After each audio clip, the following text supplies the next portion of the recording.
Hi wrestling fans, thanks for clicking on the dreaded D-Rose report. I don't know if you guys watch Celebrity Apprentice, but Maria's doing some ass kicking over there.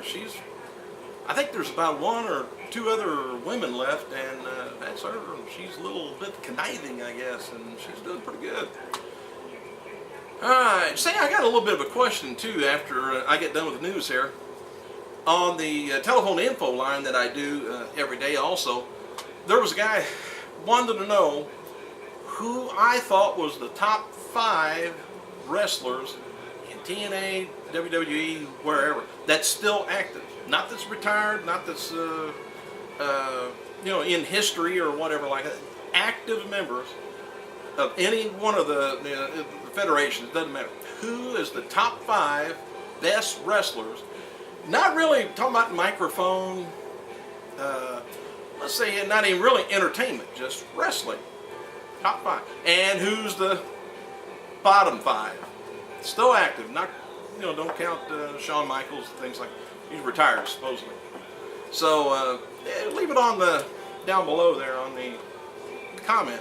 See how many different kind of responses we get. I gave mine out on the info line, and I'll do that here as soon as you guys get some responses on there. Hey, Kurt Angle, TNA, posted a message on his Twitter account that he landed a part in a new movie, and it's about amateur wrestling. It's called Beyond the Mat, and I guess they're doing a remake of that, because I've seen Beyond the Mat. It was done a long time ago.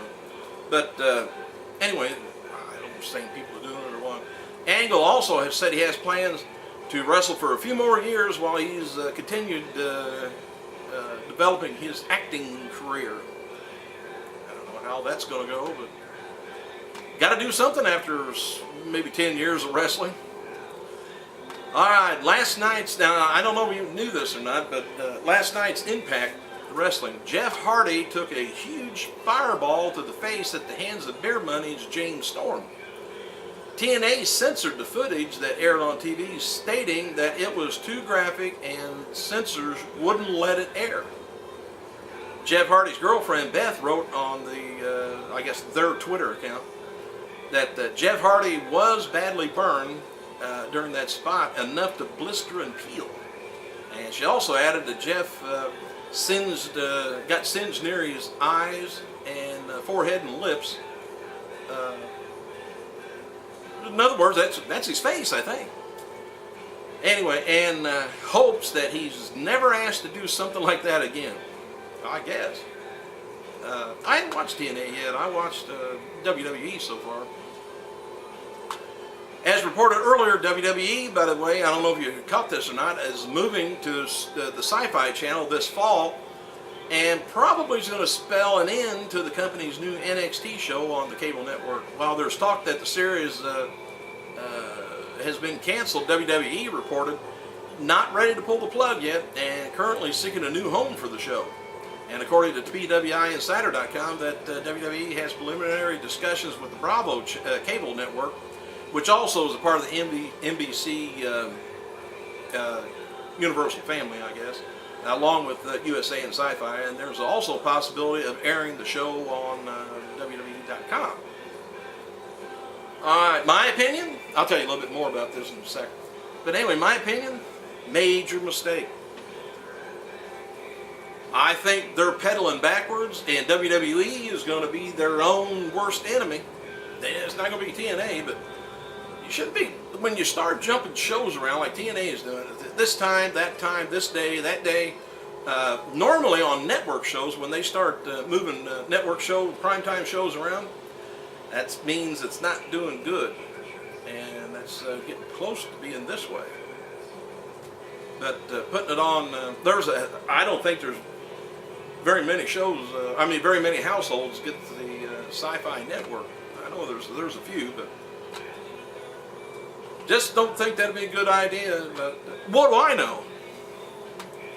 WWE World Heavyweight Champion pulled a double duty on Monday, wrestling on a SmackDown brand show in Nottingham, England, and then traveled 2.5 hours to London so he could appear in the final segment of WWE's Raw, which was taped in London.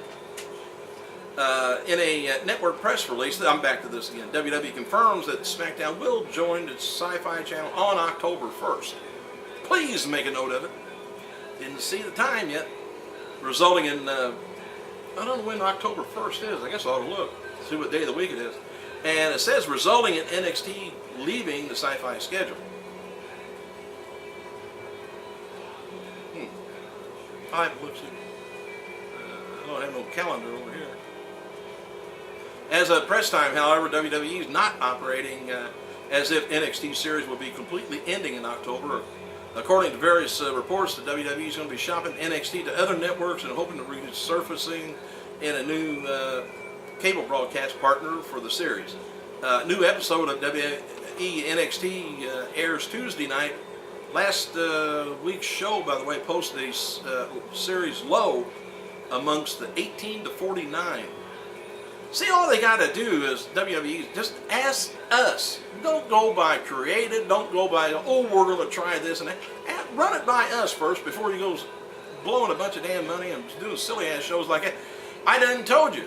Put some reruns of WCW or the old primetime shows in the NXT's time slot. You bet me it will at least stay the same. The ratings, I bet. I don't think it'll go down any. Let me see here. I got a calendar over on this silly ass computer. Let me see if I can get the October. That's bugging me. I wonder what day of the week it's on. October 1st is a Friday.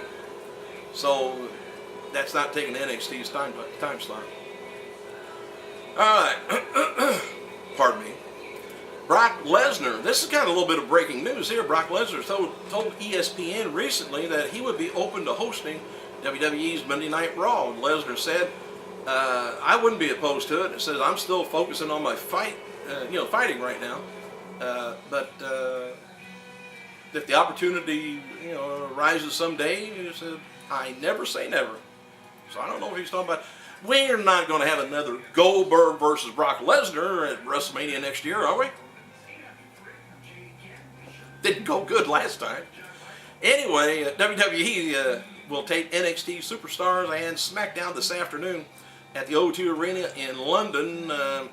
Edge versus Jack Swagger versus Chris Jericho is being advertised locally as the main event. Likely a dark match, though. Not for TV taping. Remember,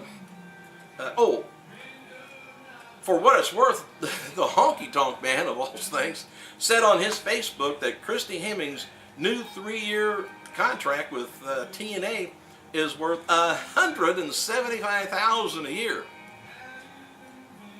I'd like to do that with a little microphone running around there. Hey, how you doing? Here, let me interview some people for that amount of money. I think I turned my phone on. Honky's Facebook says Eric Bischoff played a big part in getting Christie's new deal. Honky also claims that Christie's new deal with TNA left some other of the knockouts upset. It left me upset. Anyway, the opening match for this Sunday's TNA Lockdown pay-per-view will be James Storm taking on Rob Van Dam. The winner of the match will get numbers advantage for his team in the Lethal Lockdown main event. Got it? Alright, former diva Maria, her album Seven Sins officially released today. New WWE Diva Champion Eve Torres, if you didn't see that last night, she wrote on her Twitter account regarding her win, I'm still on a high. Thank you for believing in me, and that's how I got my win last night. I am to bring pride and honor to the Diva Championship. So much to say, I'll have to be writing a blog for the. That's all right. We understand. You like it. Matt Hardy, by the way, suffered some sort of bicep injury in a SmackDown live event in England yesterday. Hardy had a nasty bruise on his bicep. Where fans on the Twitter said that they were crossing their fingers that it's not torn. Hardy lost to Drew McIntyre in the match, and I'm just about ready to lose my time. Hey, thanks for checking in, and I'll talk to you more tomorrow. I'll save some of this for then. I gotta go. Oh, by the way, put your 5 best, 5 worst down below. Gotta go.